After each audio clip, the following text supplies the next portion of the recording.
নমস্কার, কেমন আছেন সবাই? জননীর রান্নাঘরে আপনাদের সকলকে স্বাগত। আজকে ঘরোয়া প্রতিদিনের কাজ দেখুন এই ভিডিওতে সকাল থেকে দুপুর পর্যন্ত ডেইলি ব্লগে আমি গৌরীকর প্রতিদিন আপনাদের সাথে। চলুন তাহলে, বাঙালির প্রধান খাদ্যশস্য হচ্ছে ধান, আর সেই ধান থেকে চাল হয়, চাল থেকেই ভাত তৈরি হয়। আজকে সেই ভাত রান্নায় আপনাদেরকে দেখাবো, তবে সম্পূর্ণ ভিডিওটি দেখতে থাকুন। অনেক কিছু রান্না হয়তো দেখাবো। চালটা ধোয়া হয়ে গেছে, আলুগুলো পরিষ্কার করে ধুয়ে নিয়েছি। এখন আলুগুলো গরম জলের মধ্যে দিয়ে দেবো। জলটা উষ্ণ গরম হয়েছে, চালগুলো ঢেলে দিলাম। আজকে রান্নাটা খুবই ইন্টারেস্টিং হয়েছে, পুরো ঘরোয়া একটা সম্পূর্ণ রান্না দেখাবো। আপনারা পুরো ভিডিওটি দেখতে থাকুন, আশা করছি খুব ভালো লাগবে। ভাতটা হয়েও গেছে, এই যে নিয়ে চলে এসেছি। সম্পূর্ণ ভাত রান্না দেখাটা সম্ভব নয়, কারণ ভিডিওটা অনেক বড় হয়ে যাবে। আর ভাত খুব সাধারণ একটা রান্না, ভাতে জল টল সব কিছু রেডি করে দিয়ে দিলে, জাল দিলে ভাত তৈরি হয়ে যায়। এখন পোস্তটা শেষ হয়ে গেছে, দেখছি মুসুরির ডালটাও কোটোর মধ্যে নেই, তাই পোস্ত আর ডালটা ঢেলে রাখছি। যে কোনো জিনিস শেষ হয়ে গেলে সম্পূর্ণ তখন তারপরে ঢালি, কারণ একটা জিনিস শেষ না হয়ে আর একটা ঢেলে রাখলে না, সেই জিনিসটা অনেকটা দিন থাকলে জিনিসটায় পোকা লেগে যায়। আর খাদ্যশস্যগুলো খুব ভালোভাবে যত্নে আমাদের রাখা উচিত, কারণ সম্পূর্ণটা যদি শেষ না করে আর একটা জিনিস ঢেলে রেখে দেয়, তলার অংশটা অনেক সময় পোকা ধরে যায়। যাই হোক বন্ধুরা, ডালগুলো ঢেলে রাখলাম। আমি এই সমস্ত কাজগুলি অবসর টাইমে করে থাকি, কিন্তু আজকে খুব তাড়াহুড়োর মধ্যে করতে হলো, যেহেতু রান্না বসিয়ে দিয়েছি আর এদিকে কাজগুলো করছি।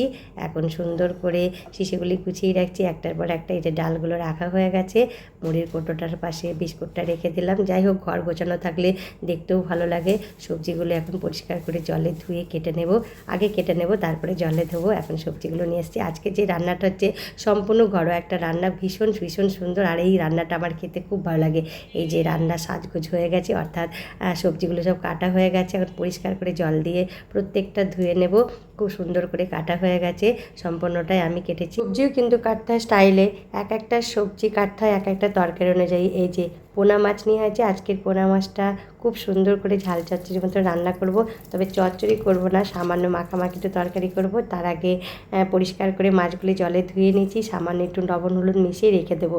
এই যে লবণ হলুদ চলে এসেছে, মাছের ওপর দিয়েও দিচ্ছি। বেশ খানিকটা লবণ হলুদ মাছের মধ্যে মাখিয়ে নিচ্ছি, এইভাবে মাখিয়ে নিচ্ছি, হাত দিচ্ছি না, কারণ হাত দিয়ে লাস্টে গন্ধ বেরোবে। যাই হোক, বেসিনটা একটু ভালো করে পরিষ্কার করে ধুয়ে নিই। যেহেতু মাছটা পরিষ্কার করে ধুয়েছি, তো এখন নিরামিষ তরকারি রান্না করব।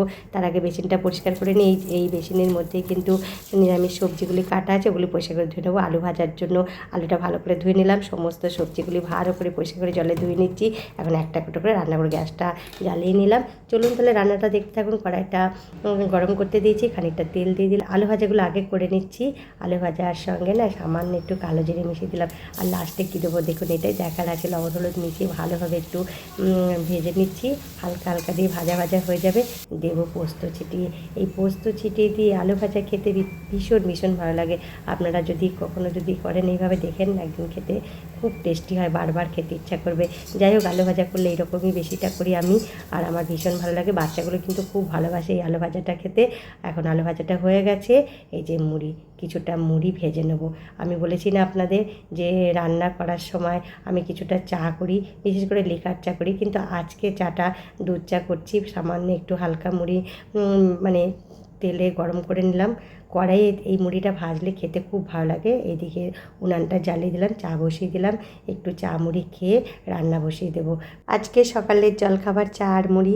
অন্যান্য দিন ভাত খাই, কিন্তু আজকে ইচ্ছা করলো না, তাই একটুখানি সামান্য চা আর দুটো মুড়ি ভেজে নিলাম কড়াইয়ে তেল দিয়ে। এই চা মুড়ি খেতে বেশ লাগে। চলুন তাহলে রান্নাটা বসিয়ে দিই। কড়াইটা গরম হয়ে গেছে, ওই গরম কড়াইটির মধ্যে তেল দিয়ে দিলাম খানিকটা, বেশ খানিকটা যে তেল দেবো। এই যে রান্নাগুলোর যে সরঞ্জামগুলো দেখাচ্ছি, সেইগুলো আগে করে কেটে রাখা হয়েছে, সে তো আপনারা দেখেছেন। এখন চিমনিটা জ্বালিয়ে দিলাম। এখন প্রত্যেকটা আলু ভালো করে ভেজে নেবো। একসঙ্গে যেহেতু ধুয়েছি, আলুগুলো বেছে বেছে নিতে হচ্ছে। তারপরগুলো পটল দেবো। আলুগুলো যে হালকা ভাজা হয়ে গেছে, পটলগুলো দিয়ে দিলাম। প্রত্যেকটা সবজি আলাদা আলাদা করে ভেজে দেবো, কিন্তু কিছু সবজি আছে যেটা একসঙ্গে ভাজবো। আলুগুলো ভাজা হয়ে গেছে, আলুগুলো তুলে রাখছি। তারপর পটলগুলো ভালোভাবে ভেজে পটলগুলো তুলে রাখছি। এই রান্নাটা কিন্তু খেতে বেশ লাগে যদি ভালোভাবে করা যায়। এই যে কাঁঠালের বিচি আর কী দিয়েছি বলুন তো, পেঁপে। এই রান্নার মধ্যে অনেক রকম সবজি দেওয়া যায়। এই রান্নাটা কিন্তু বেশ দারুণ লাগে। শীতকালে কিন্তু এই চচ্চড়িটা পালং শাক দিয়ে করা হয়, কিন্তু এখন বর্ষাকাল কিংবা গরমকালে পুঁই শাক দিয়ে চচ্চড়িটা খেতে বেশ ভালো লাগে। সামান্য কিছুটা মশলা করে নিচ্ছি, তবে সর্ষে, কাঁচা লঙ্কা, আদা দিয়ে এই মশলাটা করব। এই মশলাটা একটু বেশি করেই করে নেব, কারণ অন্য একটা মাছ আছে বললাম না, ওই মাছটা রান্না করতে কিন্তু এই মশলাটা বেশ টেস্ট যায়। খুব সুন্দর আজকের একটা রান্না। সবসময় মাছ মাংস রান্না স্পেশাল হয় এমন কোনো কথা আছে নাকি? আজকের রান্নাটাও কিন্তু খুব স্পেশাল। এর মধ্যে যদি একটু মাছের মাথা দেওয়া হয় না তাহলে বেশ লাগে, কিন্তু আজকে নিরামিষভাবে রান্না করছি, মাছের মাথা দেবো না। পুঁই শাকগুলো ভালো করে দিয়ে দিলাম, সব পুঁই শাকগুলো দিয়ে দিলাম। এখন হালকা লবণ হলুদ দিয়ে পুঁই শাকটা একটু চাপা দিয়ে দেবো। চাপা দিলে কী বলতো জলটা বেরিয়ে যাবে, আঁচটা একটু কমিয়ে দিলাম, এটাকে গুমে গুমে সিদ্ধ হয়ে যাবে। খুব সুন্দর লাগে খেতে। আপনারা নিশ্চয়ই খেয়েছেন, যদি না খেয়ে থাকেন একবার এরকম খাবেন। যদি মাছের মাথা দিয়ে করেন তো আরও ভালো লাগে। আজকে আমি নিরামিষ করছি বলে মাছের মাথা দিলাম না, হালকা যে একটু সিদ্ধ সিদ্ধ হয়ে গেছে পটল আর আলুটা দিয়ে দিলাম। খুব ভালোভাবে নাড়াচাড়া করব। একটু অল্প আছে এই রান্নাটা করতে হয়, জল বেশি দেবো না, কারণ সব সবজিগুলোর মধ্যেই জল থাকে, সেই জলেতেই মোটামুটি অর্ধেক সিদ্ধ হয়ে গেছে। তারপরে একটু জল দিয়ে দিলাম। মশলা তো আগে দিয়ে দিয়েছি, একটু হালকা একটু মশলা দিচ্ছি, বেশি মশলা দিলে কিন্তু এটা ভালো লাগবে না। এখন সিদ্ধ হয়ে গেছে, নামিয়ে নেব। খুব মাখা মাখা তরকারিটা করব। আর এই তরকারিটা যদি ভাতের সঙ্গে খাওয়া হয় না দুর্দান্ত কিন্তু লাগে, বিশ্বাস করবেন না। তবে রুটির সঙ্গেও খুব ভালো লাগে, লুচির সঙ্গেও খেতে ভালো লাগে। এখন অন্য একটা গ্যাস চালিয়ে নিয়েছি, দুধটা একটু গরম করে নেব। যেহেতু নিরামিষ তরকারি করছি, নিরামিষের সাথে সাথে দুধটা আমরা এরকম প্রত্যেক দিন ফুটিয়ে নিই।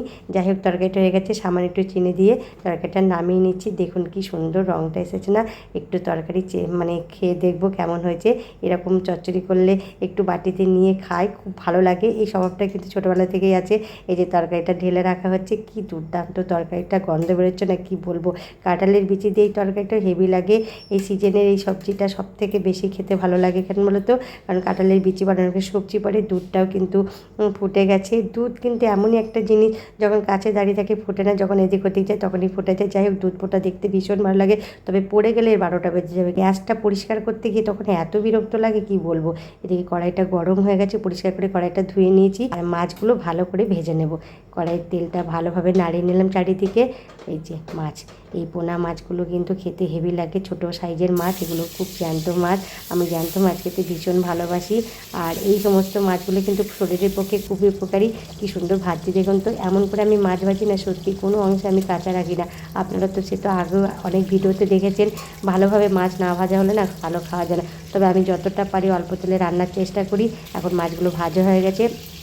আপনারা জিজ্ঞাসা করতেই পারেন যে আগে মুড়ো আর ল্যাজাগুলো কেন ভেজে নিলাম, কারণ তেলের পরিমাণটা বেশি থাকে তো মুড়োগুলো একটু বেশি তেল দিয়েই ভাজতে হয়।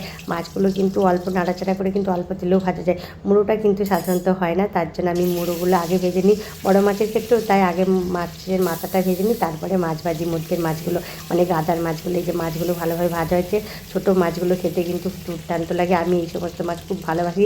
মাঝে মধ্যে কিন্তু এই সমস্ত মাছগুলো আমাদের হয়ে থাকে। আপনারা তো দেখেছেন, প্রত্যেকটা ভিডিও যদি খুঁটিনাটি দেখেন দেখবেন এক একদিন এক এক রকম রান্না আমি দেখাবো। এখন খানিকটা পেঁয়াজ কুচি নিয়ে নিয়েছি, পেঁয়াজগুলো খুব ভালোভাবে হালকা একটু ভেজে নেব, একটু লবণ হলুদ মিশিয়ে নিলাম। এই মাছটা কিন্তু পেঁয়াজটা না দিলে ভালো লাগতো না, ওই যে বললাম আগে করে বেশি করে একটু মশলা করে রেখেছিলাম, সেই মশলাটা একটু দিয়ে দিলাম। এখন মশলাটা দিয়ে হালকা একটু জল দিয়ে খুব ভালোভাবে একটু মিশিয়ে নেব। এই মশলাটা বেশি ভাজলে হবে না, তাহলে কিন্তু তেতে হয়ে যাবে। মাছগুলো ঢেলে দিলাম, যেই ঝোলটা ফুটে গেল সেই মাছটা দিয়ে দিলাম, কারণ ঝোলটা যদি না ফোটে না, কাঁচা ঝোলে দিলে মাছটা কিন্তু টেস্ট হবে না। এখন হালকা একটু চাপা দিয়ে দেবো, বেশ খানিকক্ষণ একটু ফুটিয়ে নেব টকবক করে। দেখুন কি সুন্দর ফুটছে না, মাছের কালারটাও কিন্তু হেভে এসছে। খুব সত্যি দুর্দান্ত লাগে এই মাছগুলো খেতে। আপনারা জানি না কীভাবে করেন, তবে এই মাছটা কীভাবে রান্না করেন আপনারা অবশ্যই দেখাবেন। জানি না, হয়ে গেছে মাছ রান্নাটা। চলুন তাহলে এবার গ্যাসটা পরিষ্কার করার পালা, এটা তো নিত্য প্রয়োজনীয় কাজ, আর এই কাজটা কিন্তু করতে খুব বিরক্তকর লাগে। যাই হোক বন্ধুরা, গ্যাসটা পরিষ্কার করে চলে যাব আজকে একটু ঘুরতে, সেই ভিডিওটা আপনাদের সামনে নিয়ে এসেছি। খুব সুন্দরভাবে গ্যাস মুছতে হবে, কারণ বিকেলবেলা আবার চাটা হবে। যাই হোক পাখাটা চালিয়ে দিলাম, গ্যাসটা মোচাও হয়ে গেছে, খুব তাড়াতাড়ি শুকিয়ে যাবে। দুপুরের খাওয়া দাওয়া সেরে বিকালে একটু কিছু হালকা চা মুড়ি খেয়ে চলে যাব আজকে ঘুরতে। অবশ্যই আপনারা পাশে থাকবেন, সব সময় দেখতে পাবেন এই সমস্ত ভিডিওগুলো। এখন বাইরে চলে যাচ্ছি, বাইরের কিছু কাজও তো আছে। এই যে ঘটি বাটি বাসনপত্রগুলো এখন তোলার পালায়, এগুলো পরিষ্কার পরিচ্ছন্ন করে নিয়ে তারপরে কাজ সমাপ্ত হবে। এখন বালতিটা নিয়ে যাচ্ছি জায়গা মতন রাখতে। এখানে আমরা প্রতিদিন বালতিটা রেখে দিই, কারণ বিকেলবেলা সন্ধ্যেবেলা চা করি তো, চাগুলো ফেলে দিই। চায়ের সরঞ্জাম আনাও হয়ে গেছে, সব কাজ গুছিয়ে টুচিয়ে রেখে তারপরে রেস্ট। যাই হোক বন্ধুরা, প্রতিনিয়ত এই কাজগুলি আপনাদের সঙ্গে শেয়ার করব ডেলি রুটিনের মতন, তাই ব্লগগুলো দেখতে থাকুন। চলে এসেছি আজকে ঘুরতে, এই যে আমার সোনাকে নিয়ে। কেমন দুষ্টুমি করছে দেখ। আমরা প্রায়শই এরকম ঘুরতে বেরোই। যাই হোক, সচরাচর সেই সব ভিডিও আপনাদের সামনে নিয়ে আসবো ব্লগ তৈরি করার সময়। আপনারা প্রত্যেকটা ভিডিও যদি দেখেন খুবই ভালো লাগবে, আনন্দ পাবেন। এই সমস্ত ভিডিওগুলি সাধারণত ডেলি ব্লগেই আমি ব্যবহার করে থাকবো। যাই হোক বন্ধুরা, এই জায়গাটা খুব সুন্দর, অনেকেই হয়তো চেনেন, যারা চেনেন না তারা অবশ্যই চিনে থাকবেন।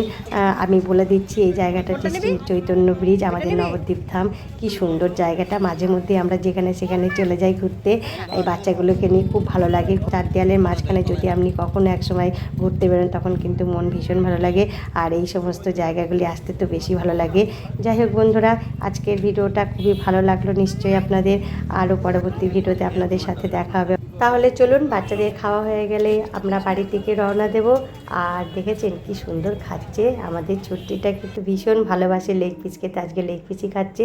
এই যে গেটের সামনে এসে দাঁড়িয়ে পড়েছি, ট্রেন আসছে বলে গেট পড়েছে, এর জন্য এখানে একটু বিরতি। কি সুন্দর লাগছে বলুন তো, আমাদের এই স্টেশনটা দেখতে ভীষণ ভালো লাগে। সামনেই নবদ্বীপ ধাম, আর এই রেলগেটটা পড়েছে ঠিক হিমাদপুর রেলগেটের মাঝে। আমার ভীষণ ভীষণ প্রিয় জায়গা, এখান দিয়ে আমরা সচরাচর সব জায়গায় যাওয়া আসা করি। কৃষ্ণনগর রোড এটা। যাই হোক বন্ধুরা, গেটটা পড়েছে, আরও একটা ট্রেন আসবে, তারই মাঝে একটু সময় পেয়েছে, মানুষজন আসা যাওয়া করছে এখান দিয়ে। যার খুব প্রয়োজন আছে যাওয়ার জন্য সেই হয়তো এখান দিয়ে তাড়াতাড়ি চলে যাচ্ছে। আর সাইকেল হেঁটে তো যাওয়াই যায়, আমরাও এরকম মাঝে মধ্যে যখন নবদ্বীপবাসী বিষ্ণুপ্রিয়া হল এভাবে ক্রস করে আরেকটা ট্রেন চলে এসছে, দেখেছে ট্রেনের পাশ দিয়ে দুটো ভদ্রলোক যাচ্ছেন। যাই হোক বন্ধুরা, চলুন তাহলে আজকের মতো ভিডিওটা এখানেই শেষ করলাম। আবার পরবর্তী ভিডিওতে আপনাদের সঙ্গে দেখা হবে যে কোনো সময়, যে কোনো রান্নার ব্লগ নিয়ে। ততক্ষণে আপনারা সুস্থ থাকবেন, সাবধানে থাকবেন, ভালো থাকবেন। আজকের ভিডিওটা কেমন লাগলো অবশ্যই কমেন্টে লিখে জানাবেন। ভালো লাগলে একটা লাইক করবেন। এই ধরনের ভিডিও পেতে গেলে জননী রান্নাঘর অবশ্যই ফলো করতে হবে।